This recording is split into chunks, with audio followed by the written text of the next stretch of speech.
আজকে দুপুরে আমি বানিয়েছিলাম দই মাছ।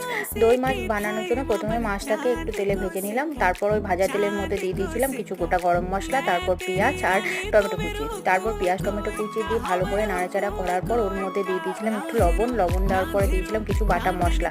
বাটা মশলা বলতে আদা রসুন আর একটু জিরে বাটা, আর তার উপরে দিয়েছিলাম একটু হলুদ গুঁড়ো, লঙ্কা গুঁড়ো। ব্যাস মশলাটাকে ভালো করে নাড়িয়ে চাড়িয়ে নেওয়ার পরে যখন মশলা থেকে তেল ছেড়েছে, তারপরে আমি দিয়ে দিলাম ওর মধ্যে একটু ফ্যাটানো টক দই। টক দইটা দেওয়ার পরে আবার আমি ভালো করে মশলার সাথে দইটাকে মিশিয়ে নিয়ে অল্প আছে বসে বসে মশলাটাকে আমি ভালো করে কষিয়ে নিলাম। তারপরে যখন মশলা থেকে ভালো করে আবার তেল ছেড়ে এলো, মশলাটাকে কষানোর পরে আমি ওর মধ্যে আবার একটু দিয়ে দিলাম গরম জল। গরম জল দেওয়ার পরে যখন ঝোলটা ফুটতে হালকা আছে ঝোলটাকে আমি বসিয়ে দিলাম, কারণ দই দেওয়ার পরে আঁচে জোর দিলে তখন দইটা ফেটে যায়।